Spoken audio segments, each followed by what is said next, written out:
मोक्षमार्गस्य नेतारं भेत्तारं कर्मभूभृतां ज्ञातारं विश्वतत्त्वानां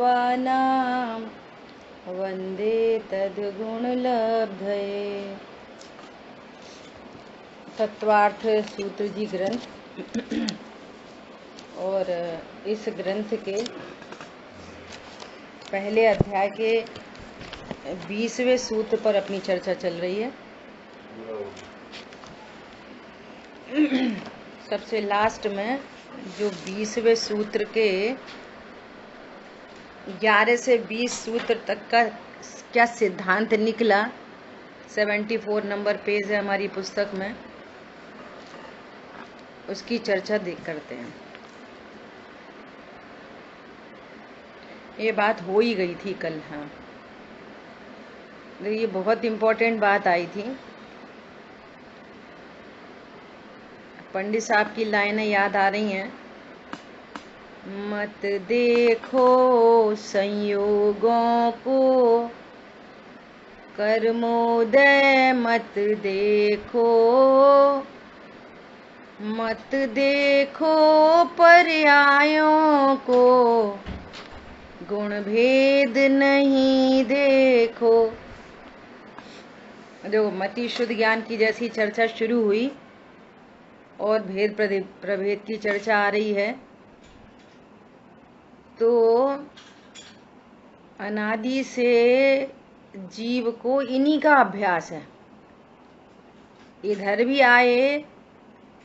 आए ना स्वाध्याय में, तो भेद प्रभेदों की रुचि बन गई। कितने कर्म, कौन से कर्म, कौन सी प्रकृति। मैटर ये नहीं है कि उन्हें जानना चाहिए कि नहीं जानना चाहिए। मैटर ये है कि उन सब की चर्चा आते से ही तुम्हारे को वो ही मुख्य हो जाता है, और जो हमारा पर्पस था त्रिकाली ध्रुव भगवान आत्मा, वो रह जाता है। 3 लोक की रचना की बात आई, इतने द्वीप, इतने समुद्र, इतने नरक, इतने स्वर्ग, ऐसा। तो ये ज्ञान उधर लग गया। आपने अपना प्रयोजन भूत कार्य किया है, भेद विज्ञान किया है, तो उस भेद विज्ञान को और दृढ़ करने के लिए, अपनी विशुद्धि बनाए रखने के लिए फिर खूब जाओ भेद प्रभेदों में, नो प्रॉब्लम। लेकिन आपको त्रिकाली ध्रुव का निर्णय नहीं हुआ, अनुभव नहीं हुआ, और भेद प्रभेदों में चले गए, तो फिर राग द्वेष की उत्पत्ति में ही कारण बनते हैं। इसलिए भेद का भी लक्ष्य छुड़ाकर अभेद तक पहुंचाना। जिस पर्याय को लक्षण कह के सब कुछ बताया कि भैया जानना स्वभाव है, उस जानना पर्याय का भी लक्ष्य छोड़कर द्रव्य के सन्मुख होना, वो भगवान आत्मा इतना प्रमुख पदार्थ है कि जिसको जानने पर, ये ऐसा मैं हूं ऐसा जानने पर ही सर्व कार्य की सिद्धि होगी। मत देखो पर्यायों को, गुण भेद नहीं देखो, अहो देखने योग्य एक ध्रुव गायक प्रभु देखो। ध्रुव गायक प्रभु देखो। देखो मतलब कैसे देखो? आंख से देखो, कान से देखो। देखो मतलब जानो। कल परसों चर्चा चली थी, जो कुछ भी ग्रहण करो, आश्रय करो, स्वाद लो, सब कुछ जानना। मैं भगवान आत्मा हूं, त्रिकाली हूं, ध्रुव हूं, परिपूर्ण हूं, सदा एक रूप रहता हूं, ऐसा जानो। तो वो यहाँ पर कह रहे हैं कि भेदों में अटक कर राग में लगे रहने के लिए ये चर्चा नहीं कर रहे। चर्चा किस लिए हो रही है? ओहो, ऐसी ऐसी पर्याय उत्पन्न होती है। मैं तो भगवान आत्मा, मैं तो ध्रुव हूं, तो ध्रुव का आश्रय करना। सिद्धांत दे दिया, देखो ये प्रयोजन भूत बात है। मति ज्ञान ऐसा, मति ज्ञान के भेद, मति ज्ञान के प्रभेद। बताओ, तुम्हें नाम याद है 336 भेद प्रभेद के? कैसे बने बताओ? 336 भेद प्रभेद कैसे बने बताओ? बता दिया। भगवान आत्मा तो छूट गया, ऐसा। ठीक है। अब 21वां सूत्र शुरू हो रहा है अपना, अवधि ज्ञान का वर्णन। ज्ञान की कितने प्रकार की पर्याय है? कौन बताएगा? ज्ञान की कितने प्रकार की पर्याय? बोलो, सब में ज्ञान कितने? हाँ बोलो। 8। बताओ, नाम बताओ। मति ज्ञान, श्रुत ज्ञान, अवधि ज्ञान, मनोपर्य ज्ञान, केवल ज्ञान। और इसी में जो को जोड़ते हैं तो को अवधि ज्ञान, को मति ज्ञान, को श्रुत ज्ञान। ठीक है, ये 8 प्रकार की पर्याय हैं। तो अब उनमें अपने मति शुद्ध ज्ञान की चर्चा हुई। अब अवधि ज्ञान का वर्णन करते हैं। क्या है अवधि ज्ञान? 21 नंबर सूत्र, भव प्रत्ययो अवधि। अब यहाँ पे क्या है? यहाँ पे थोड़ा मिस हो रहा है। द के ऊपर र की मात्रा है कि ए की मात्रा है? दोनों है। दोनों ए भी और र भी है। अच्छा, अवधि अवधिर देव नारकाणाम, भव प्रत्ययो अवधिर देव नारकाणाम। अर्थात भव प्रत्यय नामक अवधि ज्ञान देव और नारकियों के होता है। अवधि ज्ञान 2 प्रकार का है मूल में। क्या 2 प्रकार का? कि एक तो भव प्रत्यय और एक गुण प्रत्यय। एक का नाम है भव प्रत्यय और एक है गुण प्रत्यय, है ना। देखो टीका ही पढ़ते हैं डायरेक्ट। ये अवधि ज्ञान जो भव प्रत्यय अवधि ज्ञान है वो देव और नारकियों को होता है। भव प्रत्यय का अर्थ है कि वो उस भव में जाएंगे ना तो बिना किसी एफर्ट के देव और नारकियों को अवधि ज्ञान होता ही है। चाहे मिथ्या दृष्टि हो चाहे सम्यक दृष्टि हो, इससे कोई लेना देना नहीं। देवगति में जाएंगे तो वहां पे मति शुद्ध अवधि 3 ज्ञान की पर्याय होंगी। अब ये समझने की बात है बहुत, एक समय में एक पर्याय होगी। ऐसा नहीं कि तीनों पर्याय एक साथ चल रही हैं। एक समय में मति होगी, मति का अभाव होगा शुद्ध ज्ञान होगा, शुद्ध का अभाव हो अवधि ज्ञान हो। और ऐसा क्रम नहीं है कि मति शुद्ध अवधि, ऐसा। उनको 3 ज्ञान सत्ता में होते हैं, ऐसा समझना। जब हो अवधि ज्ञान तब अवधि ज्ञान होता है, जब मति हो तो मति होता है, जब श्रुत होता है श्रुत होता है, ऐसा। तो ठीक है, अवधि ज्ञान के 2 भेद हैं, भव प्रत्यय गुण प्रत्यय। प्रत्यय कारण और निमित्त तीनों एकार्थवाचक शब्द हैं। प्रत्यय कहो, कारण कहो या निमित्त कहो, तीनों का अर्थ एक ही है ना। तो प्रत्यय का शब्द समझो कारण, या प्रत्यय का अर्थ समझो निमित्त। यहाँ भ प्रत्यय शब्द बाह्य निमित्त की अपेक्षा से कहा है। अंतरंग निमित्त तो देखो, जैन शासन इतना गजब का शासन है कि आपको स्याद वाद, आपको अपेक्षाएं, हर कुछ समझना पड़ेगा। अब एकदम स्थूल दृष्टि से क्या बोलते हैं कि भैया देव नारकियों को अवधि ज्ञान होता है। ये एकदम स्थूल व्यवहार का कथन हो गया। ठीक है, अभी क्या कह रहे हैं? देखो कितनी गजब की बात कह रहे हैं।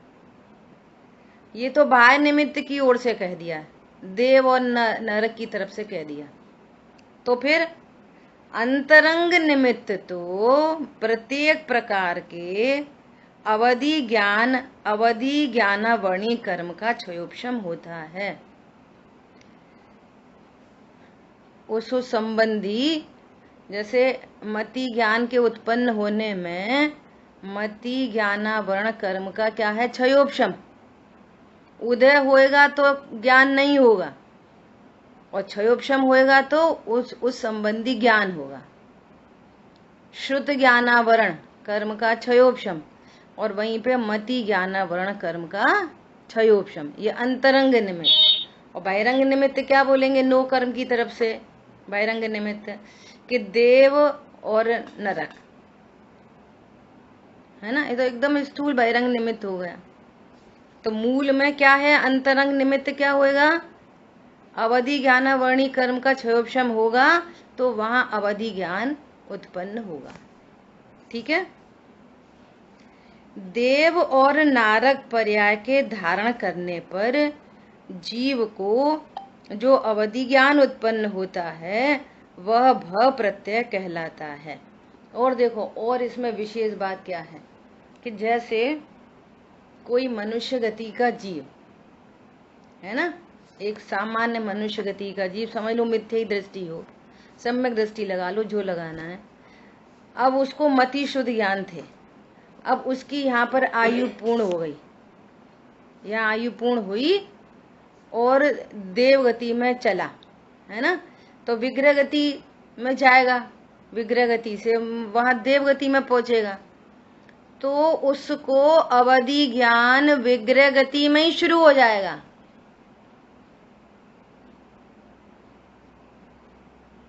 अब वो मत देवगति में एक समय के बाद पहुंचे, एक मोड़ा लेके पहुंचे, है ना, 2 मोड़ा लेके पहुंचे, जैसा समय लगे, 1 समय या 2 समय, है ना, या बिना समय लगाए पहुंचे। यहाँ पे उसका व्यय हुआ और उधर उत्पाद हुआ, रिजु गति से जाएगा सीधे, तो यहाँ पर व्यय और उधर उत्पाद होगा। तो विग्रह गति में ही अवधि ज्ञान स्टार्ट हो जाएगा। देखो अभी ना कोई शरीर बना, कुछ नहीं है, आत्मा है, ज्ञान श्रद्धाचारित की पर्याय है, वहीं पर ज्ञानावर्णी कर्म का क्षयोपशम है, कर्म साथ में जा रहे और तेजस शरीर साथ, कार्मण वर्गणा और तेजस शरीर। अब वहां जाके पहुंचेगा, देवगति में पहुंचा तो वहां उपपाद शैया, अभी आएगा, सब वर्णन आएगा इस ग्रंथ में, बहुत बढ़िया बढ़िया बातें यहाँ पे आएंगी।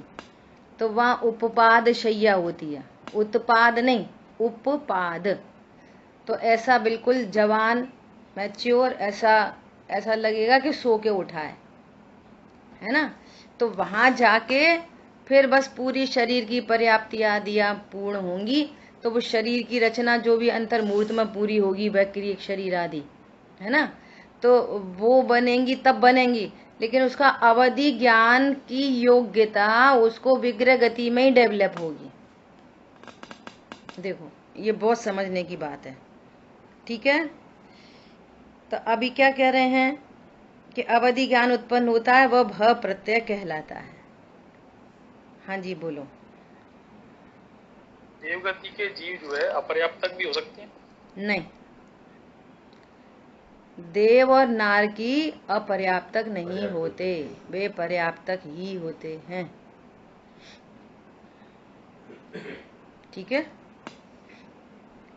अभी कह रहे हैं कि ये भव प्रत्यय ज्ञान उनको कैसा होता है, तो कह रहे हैं जैसे पक्षियों में जन्म का होना ही आकाश में गमन का निमित्त होता है, न कि शिक्षा, उपदेश, जप और तप इत्यादि। और ये पक्षी उत्पन्न होते हैं तो उत्पन्न होते से उड़ना सीख जाते हैं, ये मक्खी मच्छर आदि आदि हैं, वहीं पर शरीर बना, पूरा तैयार हुआ और बस उनमें उड़ने की, झींगुर उड़ने लग गए, तितली उड़ने लग गई। चलो उनमें तो कोकून वगैरह की व्यवस्था है, लेकिन जो सम्मूर्छन जीव है, इधर अंतर्मूर्त में शरीर पर्याप्ति पूरी हुई, उड़ने लग गए, उनको किसने उड़ना सिखाया?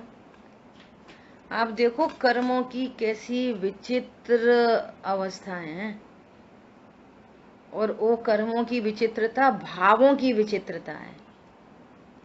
ऐसा किसी भाव से त्रियंच गति बांधी और उसमें भी 4 इंद्री जाति, और 4 इंद्री जाति में अब ये मक्खी मच्छर क्या होएगा, सो मक्खी वैसा नाम कर्म का उदय, वैसा नाम कर्म, और अब उस नाम कर्म के अकॉर्डिंगली ये पानी में तैरेगा कि हवा में उड़ेगा कि जमीन में चलेगा, सब कुछ व्यवस्था, भारी सारी व्यवस्थाएं कर्माधीन है।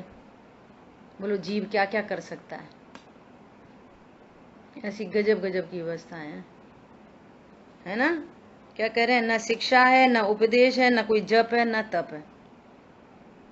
यहाँ पे तो कोई मुनिराज हैं और वो आकाशगामी विद्या उनको प्रकट हुई मनुष्य गति में, तो वो तो कोई बहुत विशुद्ध ज्ञान के धारी, खूब बहुत विशुद्ध चारित्र के धारी, कोई विशुद्धता के बल से उनको रिद्धियां प्रकट हुई, तो वो आकाशगामिनी विद्या से वो आकाश में गमन कर रहे हैं मनुष्य गति का जीव।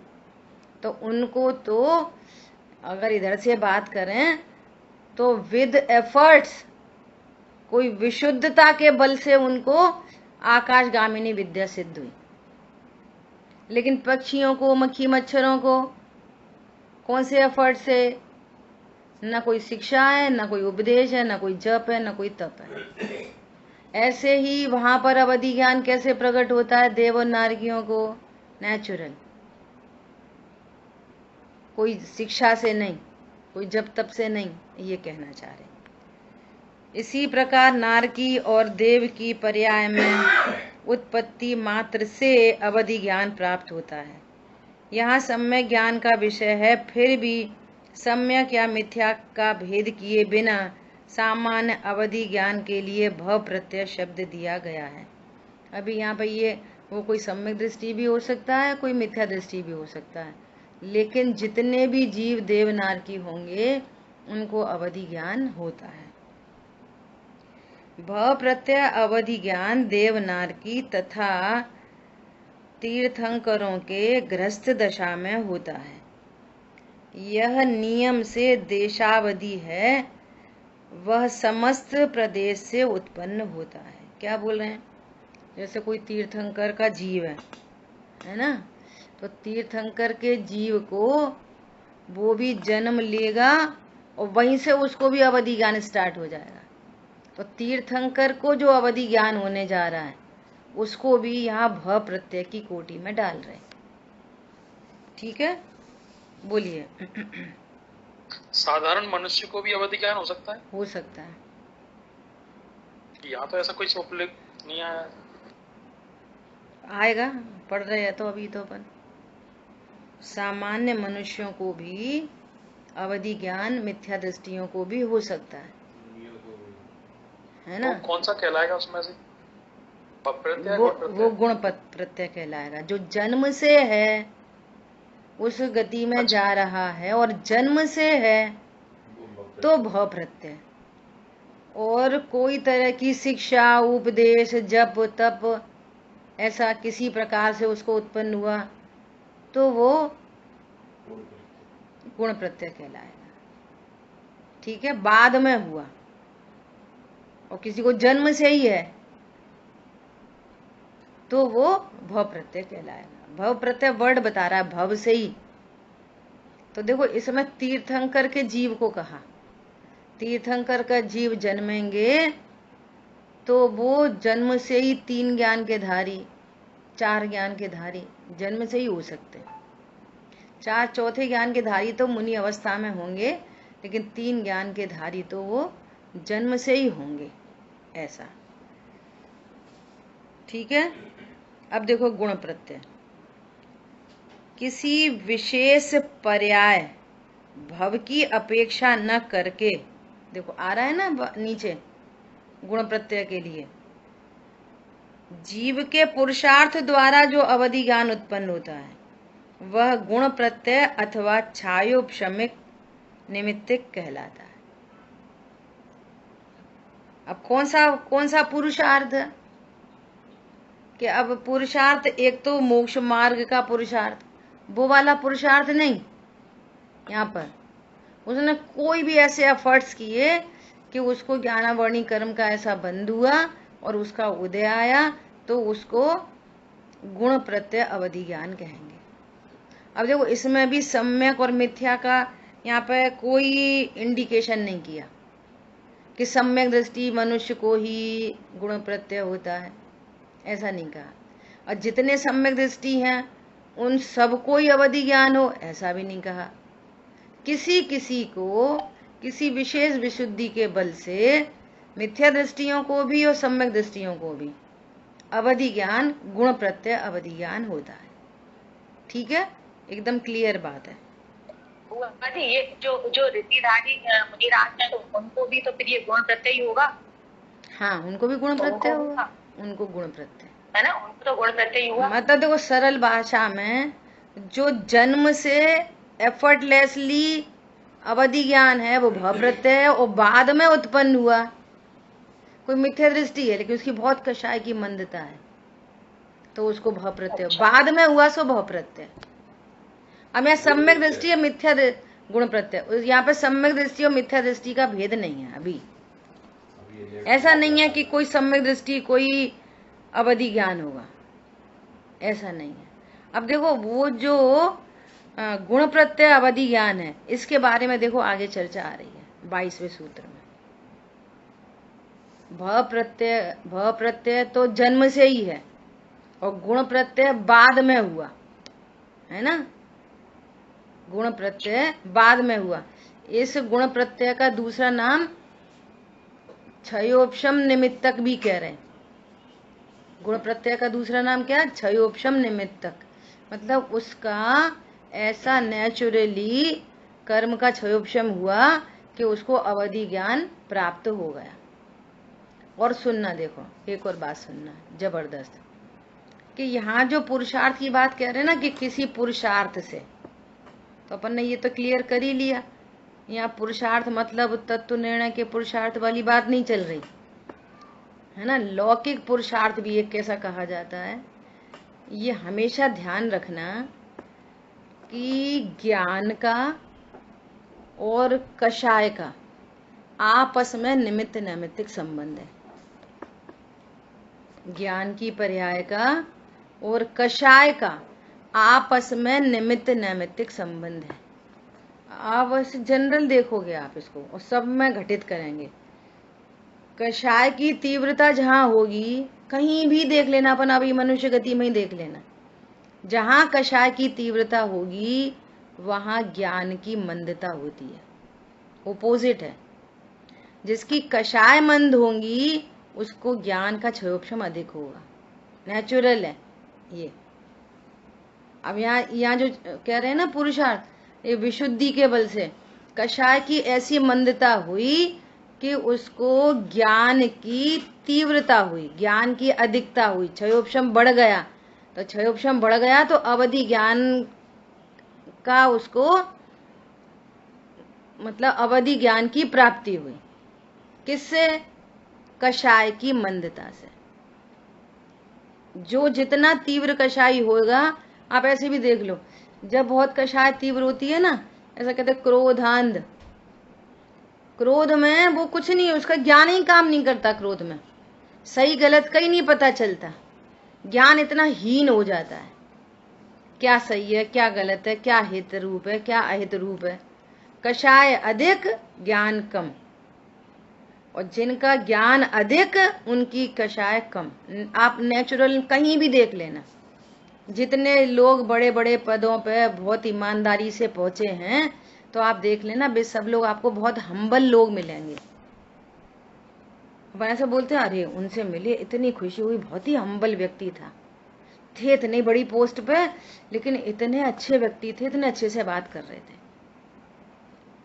और जितनी निचली पोस्ट होगी वो ढंग से बात ही नहीं करेगा, कहाँ से आए, क्यों आए, किससे मिलना है। और वो कैसे बोलेंगे, हाँ भाई हाँ भैया बोलिए किससे मिलना आपको, ऐसा एकदम नेचुरल है ये।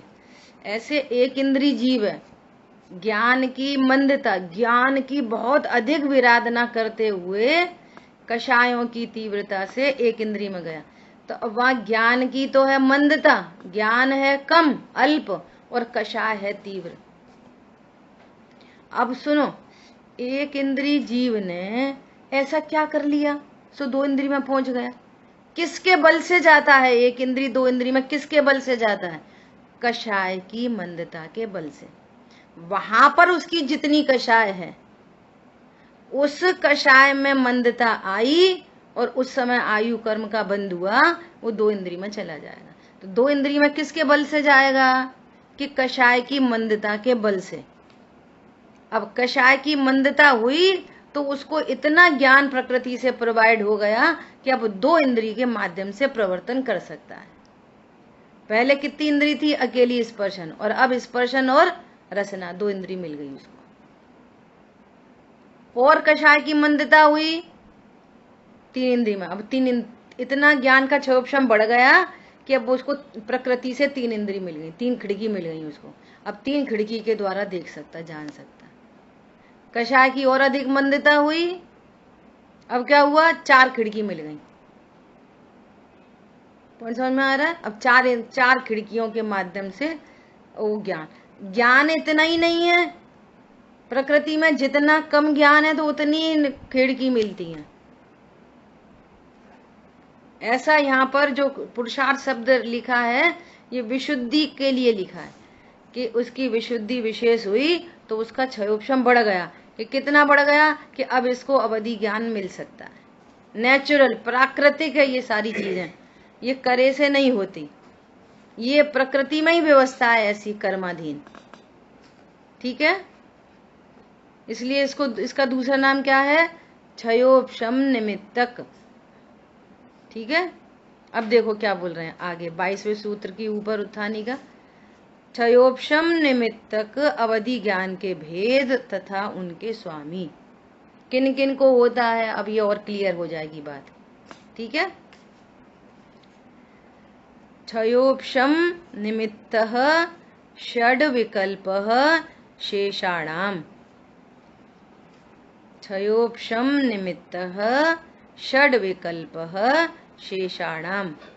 अर्थ, क्षयोपशम निमित्तक अवधि ज्ञान अनुगामी, अननुगामी, वर्धमान, हीयमान, अवस्थित और अनवस्थित ऐसे 6 भेद वाला है। वह मनुष्य तथा त्रियंचों के होता है। वह प्रत्यय किसको हो रहा? ये गुण प्रत्यय किसको हो सकता है? मनुष्यों को भी हो सकता है और त्रियंचों को भी हो सकता है। अभी सम्यक दृष्टि मिथ्या दृष्टि का भेद नहीं पड़ रहा, अब इनमें जो चर्चा आएगी तो समझ में आएगी अपन को। ठीक है, और देवनारकियों को तो वह प्रत्यय होता ही है और उनको होल लाइफ होता है। कोई नारकी है तो उसको जैसे ही वहां पहुंचा, बल्कि अपन तो चर्चा कर रहे हैं अभी, विग्रह गति से ही स्टार्ट हो जाता है और होल लाइफ रहता है। लेकिन मनुष्य और त्रियंचों को अब कैसी कैसी कंडीशन बनती है सो देखते हैं। जो अवधि ज्ञान अनुगामी किसको कहते हैं? अनुगामी, अनुगामी मतलब साथ जाने वाला। अनुगामी क्या?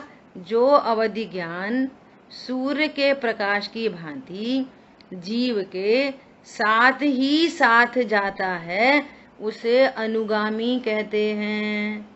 साथ ही साथ जाना मतलब ऐसे जाना कि जैसे मान लिया किसी मनुष्य गति के जीव को या त्रियंच गति के जीव को अनुगामी अवधि ज्ञान हुआ तो वो कैसा होगा? अब वो मर के किसी अन्य गति में जाएगा तो उसके साथ ही चला जाएगा वो। समझ आ गई बात? वो अगली गति में भी चला जाएगा। अब वो अगली गति में कैसी गति में? कि अब ये तो समझने की ही बात है कि वो कोई 1 इंद्री 2 इंद्री में जाने वाले को थोड़ी जाएगा। नेचुरल ऐसी व्यवस्था है कि जिसको अनुगामी होगा तो वो कोई संगी पंचेंद्री में ही जाएगा, ऐसा। हाँ जी बोलो। तो इसमें तो पहले तो ऐसा लिखा है कि केवल देव और नारकी में ही होता है, तो पहले तो उन्होंने ऐसा ही बोल दिया, फिर बाद में ऐसा बोल रहे हैं कि मनुष्यों में त्रिंचों में भी। हाँ, तो अभी क्या कहा कि 2 प्रकार के कहे ना, भव प्रत्यय और गुण प्रत्यय। तो जो भव प्रत्यय ज्ञान है, अवधि ज्ञान है, वो देव नारकियों को ही होता है। भव प्रत्यय एफर्टलेसली उस गति में पहुंचे और माँ अवधि ज्ञान बिना किसी एफर्ट के चालू। तो भव प्रत्यय वाला तो अकेला उन दोनों को होता है, देव और नारकियों को। अब ये गुण प्रत्यय की बात चल रही है। अच्छा, ऐसे। हाँ मनुष्यों को त्रियंचों को भी हो सकता है फिर हाँ, ये तो मतलब जो मनुष्य त्रियंचों को बाद में होगा हाँ हाँ मतलब गुण प्रत्यय होगा वो गुण बाद में प्रत्यय, पर वो हाँ हाँ वो हाँ गुण प्रत्यय मतलब कहलाएगा। सब अब वो गुण प्रत्यय कितनी तरह का है, तो कह रहे हैं अनुगामी, है ना। वह इस प्रकार का होता है अनुगामी। जैसे मान लिया कोई देवगति का जीव है और उसको अवधि ज्ञान है, अब वो देवगति से मनुष्य गति में आ रहा है या तो त्रियंच गति में आ रहा है, तो मनुष्य गति में तो उसको नहीं रहा, मई का मई छूट जाएगा, वहां से मरेगा, मनुष्य गति में आएगा तो वापस मति शुद्ध ज्ञान तो रहेंगे लेकिन अवधि ज्ञान नहीं रहेगा। तो जब छूट गया, साथ साथ नहीं चला, तो क्या बोलेंगे, अननुगामी। मतलब वो अनुगामी साथ साथ नहीं चला। और कोई कंडीशन ऐसी होती है कि वो साथ साथ चला जाता है, तो भ प्रत्यय ज्ञान ऐसा होता है, अवधि ज्ञान भ प्रत्यय, कोई तो अनुगामी और कोई अननुगामी। मतलब जो अनुगामी नहीं है, एक गति से दूसरी गति में चला जाए सो अनुगामी, और नहीं जाए सो अननुगामी। तो गुण प्रत्यय ऐसा ऐसा 6 प्रकार का होता है, उसकी बात बता रहे हैं। कभी ऐसा हो सकता है कि आगे की अवस्था में चला जाए और तो उसको अनुगामी कहते हैं, और आगे कंटिन्यू नहीं करे तो उसको अननुगामी कहते हैं। ठीक है। जो अवधि ज्ञान जीव के साथ ही साथ नहीं जाता उसे अननुगामी कहते हैं। वर्धमान, नाम से ही पता चल रहा है कि जो वृद्धि को प्राप्त होता रहे, वर्धमान। और हीयमान मतलब जिसमें हीनता आती जाए, वर्धमान और हीयमान। शब्द के अर्थ से ही समझ में आ रही है। देखो क्या करें, जो अवधि ज्ञान शुक्ल पक्ष के चंद्रमा की कला की भांति बढ़ता रहे उसे वर्धमान कहते हैं। प्रकट तो हो गया लेकिन बढ़ता जा रहा है, तो बढ़ते जाने में क्या बढ़ेगा, अवधि ज्ञान में क्या बढ़ जाएगा। एग्जाम्पल, जैसे पहले क्षेत्र अपेक्षा से बात करें तो पहले वो 1 किलोमीटर का जान सकता था, अब 100 किलोमीटर दूर का जानने लग जा। क्षेत्र अपेक्षा। काल अपेक्षा से बात करें, पहले परसों तक की बात को जान सकता था, बस 72 घंटे बिफोर की बात जान सकता था, अब वो 1 महीने पहले की भी बात को जान सकता है। अवधि ज्ञान बढ़ेगा तो क्षेत्र अपेक्षा से बढ़ा, काल अपेक्षा से बढ़ा। पॉइंट समझ में आया। ऐसा देखो, जैसे कोई अवधि ज्ञानी है तो उसको ऐसा उदाहरण है समझने के लिए कि उसको ऐसा पूछा कि हम 3-4-5 दिन हो गए, हमारी एक अंगूठी खो गई है, क्या आप बता सकते हो आपके अवधि ज्ञान से आपको पता चल रही है कि हमारी अंगूठी कहाँ गई। तो उसकी अंगूठी खोई 6 दिन पहले और इनके पास अवधि ज्ञान है 4 दिन पहले के जानने का, बस।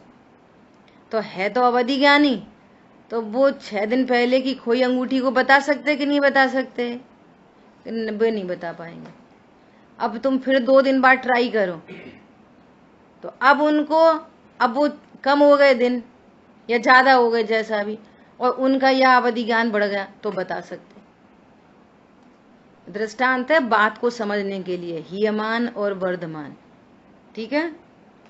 जो अवधि ज्ञान कृष्ण पक्ष के चंद्रमा की कली की तरह घटता रहे उसे हीयमान कहते हैं।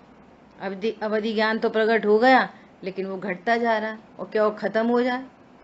क्षयोपशम निमित्तक है ना, तो अब क्षयोपशम खत्म हो गया तो वो अवधि ज्ञान भी नहीं रहा, या घटता जाए या घटा हुआ बचा रहे। तो मतलब ये कहना चाह रहे हैं उसमें फ्लक्चुएशन होता है, ऐसा।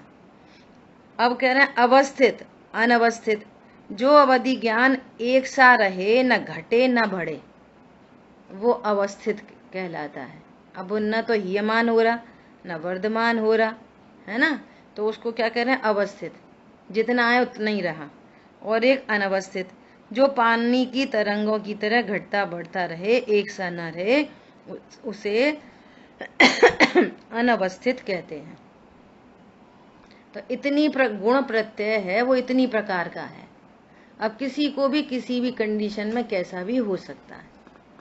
इनमें से, ठीक है। अब देखो सेकंड पॉइंट में और बात ख्याल में आएगी। यह अवधि ज्ञान मनुष्यों को होता है, ऐसा कहा गया है, इसमें तीर्थंकरों को नहीं लेना चाहिए। बोलो क्यों नहीं लेना चाहिए तीर्थंकरों को? तो जन्म से होता है ना, तीर्थंकरों तो भाव प्रत्यय होता है ना। ऐसा ये चर्चा चल रही है गुण प्रत्यय की, और तीर्थंकरों को होता है भव प्रत्यय। सो यहाँ तीर्थंकरों की, भले ही वो तीर्थंकर भी मनुष्य गति के जीव हैं, है ना, परंतु तीर्थंकर की बात यहाँ पर नहीं चल रही है। उनके अतिरिक्त अन्य मनुष्यों को समझना चाहिए, वह भी बहुत थोड़े से मनुष्यों को होता है। इस अवधि ज्ञान को गुण प्रत्यय भी कहा जाता है। वह नाभि के ऊपर शंख, पद्म, वज्र, स्वस्तिक, कलश, मछली आदि शुभ चिन्हों के द्वारा होता है। ऐसा कोई शुभ चिन्ह बना होता है, कोई विशेष मनुष्य होते हैं जिनको ये गुण प्रत्यय नाम का अवधि ज्ञान होता है, ठीक है। अभी देखो अवधि ज्ञान के प्रतिपाती। अब कोई बोलेगा हमने तो ऐसा कोई नहीं देखा जिसके नाभि के ऊपर ऐसा कोई चिन्ह बना हो। तो कह ही रहे ना, किसी किसी को होता है, किसी किसी मनुष्य को, बहुत रेयरिटी है, ये समझना। परंतु होता है तो बता रहे हैं ऐसा। अवधि ज्ञान के प्रतिपाती, अप्रतिपाती, देशावधि, परमावधि और सर्वावधि भेद भी हैं। प्रतिपाती मतलब जो गिर जाता है, अप्रतिपाती जो गिरता नहीं, जघन्य मतलब सबसे कम, है ना। मतलब ये अवधि ज्ञान है, चूंकि कर्माधीन है, क्षयोपशम निमित्तक है, तो क्षयोपशम घटता बढ़ता रहता है, तो इनकी ऐसी अनेक अनेक अवस्थाएं बनती हैं, है ना। तो प्रतिपाती मतलब जो गिर ही जाता है, नष्ट ही हो जाता है, खत्म ही हो जाता है, कुछ काल के लिए अवधि ज्ञान हुआ और फिर वो खत्म हो गया, प्रतिपाती। अप्रतिपाती जो खत्म नहीं होता, मान लिया उसको जब से प्रकट हुआ तो उसको होल लाइफ रहे, जितनी शेष लाइफ उतनी लाइफ रहे, और अनुगामी हो तो क्या भवांतर में चला जाए। ऐसी बहुत सारी कंडीशंस बनती हैं, ठीक है। अब जैसे अपना ज्ञान, अच्छा अवधि ज्ञान ऐसा होता है, ऐसा होता है, ऐसा होता है ना, तो अपन को अवधि ज्ञान की महिमा आती है। अब अगर अपन अपने प्रयोजन से बात करें तो हमारे जो भेद विज्ञान की सिद्धि है, वो भेद विज्ञान की सिद्धि अवधि ज्ञान से नहीं होती। अवधि ज्ञान तो पर को जानता है, और किसको जानता है? पुद्गल को जानता है। तो पुद्गल को जानने से हमारे ज्ञान में हमारे क्या प्रयोजन की सिद्धि होगी? इसलिए अवधि ज्ञान का स्वरूप जान कर हमारे ज्ञान में कोई अवधि ज्ञान की महिमा नहीं चढ़ती। क्यों नहीं चढ़ती? जान लेते हैं लेकिन महिमा नहीं चढ़ती। क्यों? महिमा तो यहाँ पर भगवान आत्मा की है। ये इस बात को नहीं भूलना चाहिए। बोलो प्रीति। बुआ जी ऐसा भी कह सकते हैं कि महिमा तो शुद्ध ज्ञान की ही होनी चाहिए, ऐसा हाँ, ठीक है। शुद्ध ज्ञान की महिमा क्यों? कारण रूप से, क्योंकि उससे ही प्रयोजन सिद्ध होता है हमारा, है ना। बराबर। हाँ, अच्छा कंफ्यूजन ये है कि जैसे इसमें लिखा है अनुगामी, जो अवधि ज्ञान जीव के साथ ही साथ आता है, तो ये बाई बर्थ है जो आपने पहले बोला है, जो भव प्रत्यय में बात कही है, ये वही जाता है, जाता लिखी है यहाँ पे, प्रकट हुआ गुण प्रत्यय और उसके साथ ही जाता है, जा रहा है, आ नहीं रहा। देखो शब्द क्या लिखा, जाता है, एक भाव से दूसरे भाव में। हाँ, जाता है, आता नहीं, आता है पहले से ही आता है, उस जन्म से ही आता है, वो तो भव प्रत्यय हो गया। अच्छा, और ये साथ में चला जाता है। यहाँ पे प्रकट हुआ 10 साल बाद, 20 साल बाद, 50 साल बाद, जब भी प्रकट हुआ। अब ये अनुगामी है। ये बाबा, हाँ ठीक है। और एक जैसे अपन ना बहुत सारे लौकिक ऐसी चीजें देखते हैं कि किसी को, बच्चे को ना पिछले जन्म का याद होता है, तो ये क्या अवधि ज्ञान होता है? जैसे कितनी बार बताते हैं और वो सही होती है। वो अवधि ज्ञान नहीं है, वो जाति स्मरण, वो अवधि ज्ञान नहीं है, वो मति शुद्ध ज्ञान नहीं है वो। अच्छा, ऐसा ओके, है ना। स्मृति, स्मृति होती है स्मृति। पहले किसी पदार्थ को जाना, देखा और फिर कालांतर में उसकी याद आना, उसको कहते हैं स्मृति। स्मृति में ये शर्त है कि उसने पहले जाना हो और फिर बाद में उसकी स्मृति आए, ऐसा। और देखो गजब की बात कि जो पहले जाना था ना, ये जो पर्याय है सो पहले वाली पर्याय नहीं है, वो तो उत्पन्न हुई थी, नाश को प्राप्त हो गई। अब ये नवीन, नई, वेरी न्यू पर्याय प्रकट हुई है। तो कौन सी पर्याय है? तो कह रहे हैं स्मृति, जो पहले जैसी है ना, पहले जाना था और अब उसी को जान रहे, तो उसका नाम है स्मृति। लेकिन है वेरी न्यू, ये वो वाली नहीं है जो पहले हुई थी, उसका तो व्यय हो गया, लेकिन उसके जैसी होने से उसको स्मृति कहते हैं। ये बहुत बड़ी बात होती है, नहीं तो ऐसा समझते हैं वो पहले वाला ज्ञान है, वो ज्ञान हो रहा है। वो वाला ज्ञान नहीं है, ये नई पर्याय है। कभी भी पुराना ज्ञान होता ही नहीं है, उस जैसा होने से पुराना कहलाता है। ज्ञान तो हमेशा नई नई नई नई नई पर्याय उत्पन्न होती है, हमेशा। ऐसे लोग बोलते हैं ना, अरे एक बार हमें ऐसा दुख हुआ, बिल्कुल वैसा ही दुख हुआ, आज तो हमें वो वाली बात याद आ गई, हमें ऐसे ही दुखी हो रहे थे हम। तो तुम्हारा दुख भी वेरी न्यू है, वो वाला दुख भी व्यय हो गया। अभी जो दुख हो रहा है वो भी वेरी न्यू है, अभी सुख हुआ है वो भी वेरी न्यू है, क्योंकि हर पर्याय उत्पाद व्यय रूप होती है। नई पर्याय का उत्पाद और पुरानी पर्याय का व्यय। ठीक है, देखो क्या बोल रहे हैं यहाँ पे, जघन्य देशावधि संयत तथा असंयत मनुष्यों और त्रियंचों के होता है। यहाँ पे देशावधि का ना, देशावधि मतलब देश मतलब थोड़ा, किंचित टुकड़ा, जिनको थोड़ा ज्ञान होता है, देशावधि है ना। तो वो किसको होता है? संयत तथा असंयत मनुष्यों को, और त्रियंचों को भी होता है। देखो त्रियंचों को भी होता है। जैसे कहते हैं ना निसर्गज सम्यक दर्शन, उधर तो मुनिराज ने उपदेश दिया और उधर पूर्व में उसने भली प्रकार से तत्व निर्णय कर रखा था, लेकिन परिणमन नहीं हुआ। तो पूर्व का ज्ञान और वर्तमान में मुनिराज उपदेश दे रहे हैं, है ना, और वो उनको ख्याल में आ गया और सम्यक दर्शन प्रकट हो गया। और ये पूर्व की स्मृति, पूर्व की धारणा और वर्तमान का उपदेश। अभी इसमें देखो आगे किसी सूत्र में आएंगे, मति ज्ञान के और भी भेद हैं। स्मृति, प्रत्यभिज्ञान, अनुमान, तर्क, ये सब मति ज्ञान के भेद हैं। मति ज्ञान तर्क लगाता है, ऐसा है कि ऐसा है, लॉजिक लगते हैं मति ज्ञान में पूरे के पूरे, और फिर एक निर्णय पे पहुंचता है तो उसको अनुमान ज्ञान कहते हैं। अरे यहाँ धुआं है तो उसने तर्क लगा लिया, यहाँ अग्नि होनी चाहिए, तो उसको अनुमान हो गया यहाँ जरूर अग्नि है। अपन भाई बहुत बार बोल चुके हैं कि अनुमान का अर्थ जैन शासन में सपोज नहीं, यहाँ अग्नि होनी चाहिए, हो सकती है ऐसा नहीं, आज बारिश हो सकती है ऐसा नहीं, जहाँ धुआं है वहाँ अग्नि होती ही है। इसका नाम अनुमान है जैन शासन में। और क्या बोल रहे हैं, देखो देशावधि है, ये मनुष्य त्रियंचों को होगा, लेकिन देव और नारकियों को नहीं होता। क्यों नहीं होता देव नारकियों को? कि उनको तो होल लाइफ होता है, उनको थोड़ा सा टुकड़ा नहीं होता, जरा सा कि थोड़े टाइम के लिए हो गया फिर खत्म हो गया, नहीं, उनको होल लाइफ होगा, है ना। तो उनको देशावधि नहीं होता। उत्कृष्ट देशावधि संयत भाव मुनि के ही होता है। उत्कृष्ट देशावधि भावलिंगी मुनि को होता है। कोई पर्टिकुलर टाइम के लिए हुआ और उनको भी देशावधि है और फिर नहीं रहा, और उनको अवधि ज्ञान वो तो प्रकट हो जाता है सो हो जाता है, उनको ऐसा कुछ नहीं रहता कि मैं अवधि ज्ञान से जान लूं। ऐसा देखो अवधि ज्ञान के बारे में भी समझना, बहुत गजब की बात। क्या गजब की बात? जैसे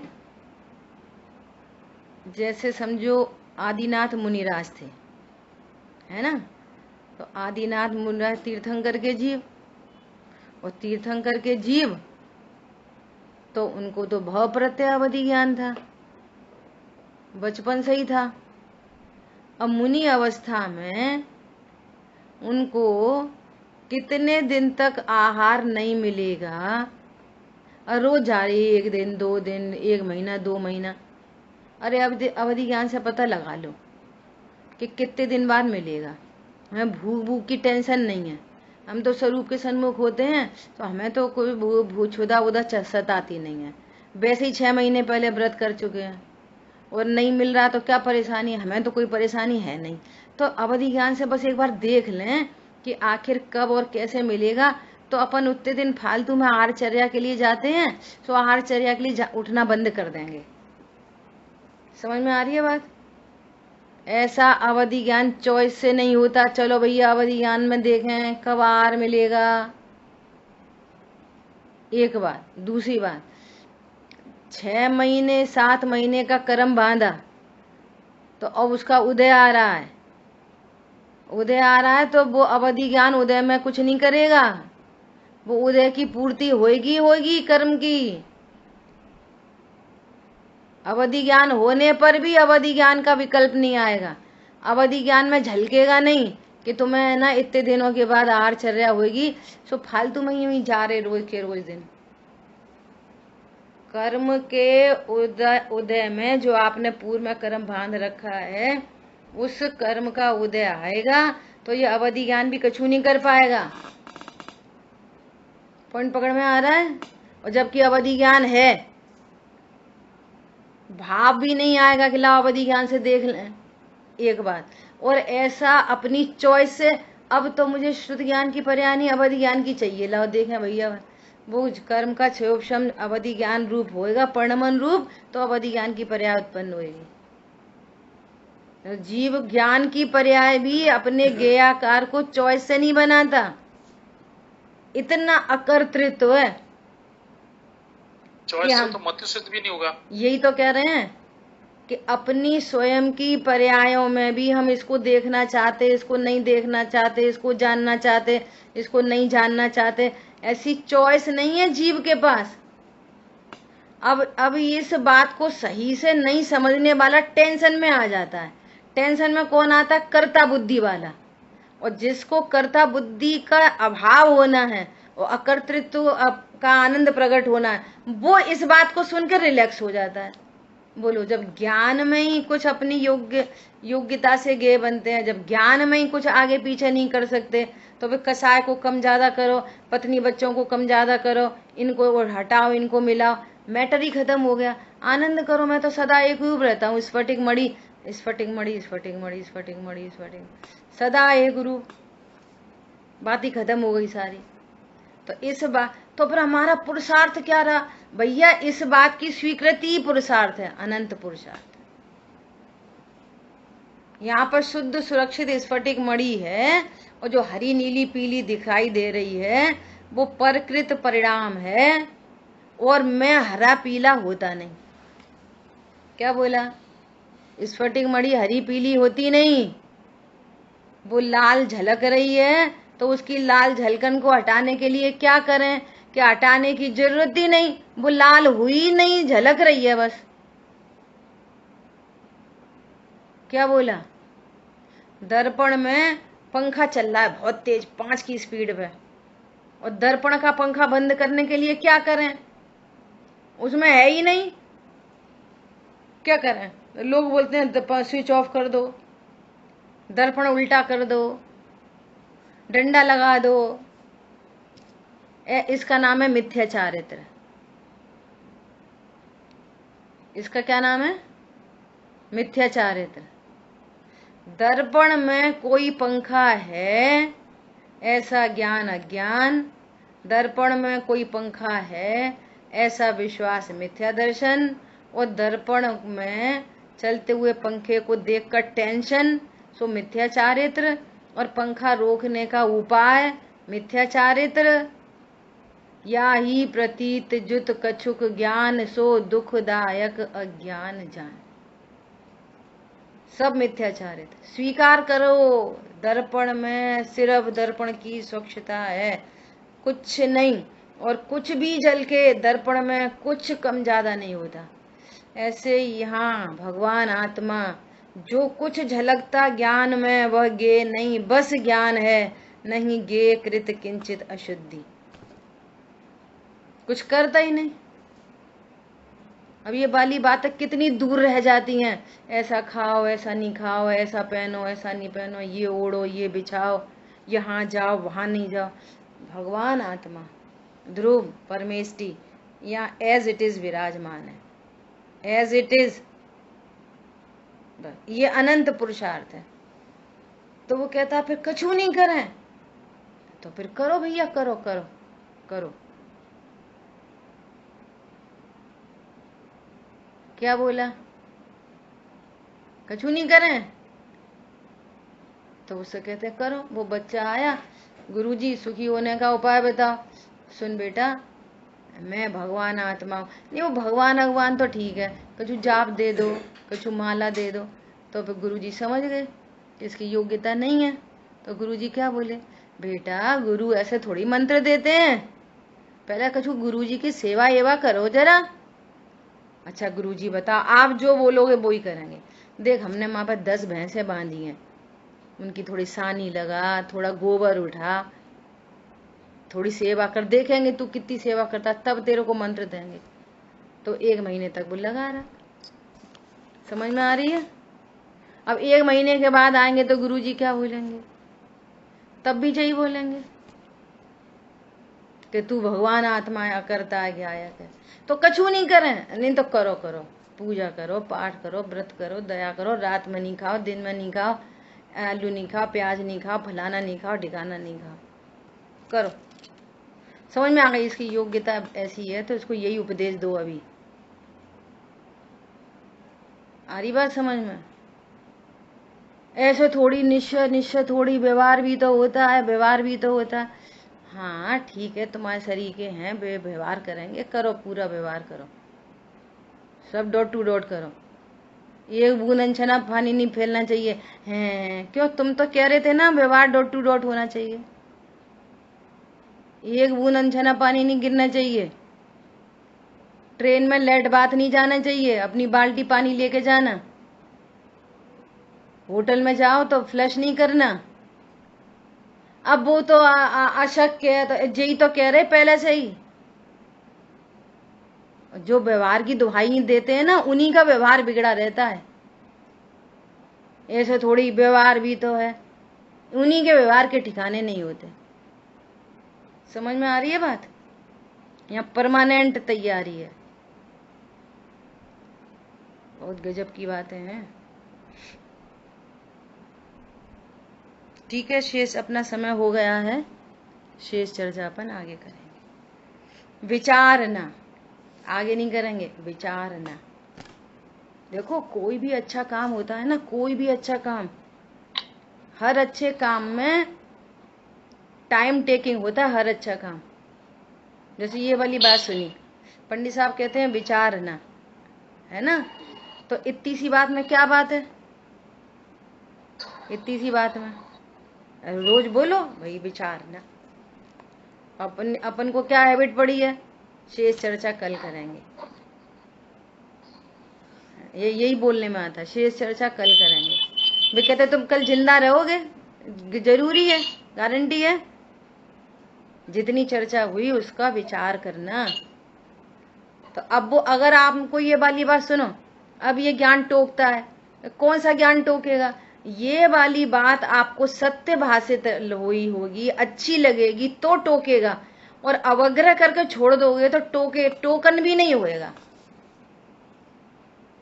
कोई सुधार की गुंजाइश नहीं बनेगी। समझ में आई बात? सुधार की गुंजाइश कब रहती है? गलती का ज्ञान हो और सही बात अच्छी लगे, देन सुधार की गुंजाइश है। गलती का तो पता ही नहीं, कोई बताए तो उसका तिरस्कार, और ये सही बात है इसका भी ज्ञान नहीं, तो भैया जैसे हो तैसे ही बने रहोगे। वो तो वो सब है ना, कर्म कर्म चेतना कर्म फल चेतना, धक्के में जैन कुल में आ गए, धक्के में कहीं और चले जाओगे। समझ आई बात? ऐसा जिन वाणी के ज्ञान से सूझे लोकालोक, सो वाणी मस्तक नमो सदा देत हूँ दो। बोलिए द्वाशांग मई जिनवाणी माता की जय हो। जय जिनेन्द्र सभी को। जय जय सभी को। जय जिनेन्द्र।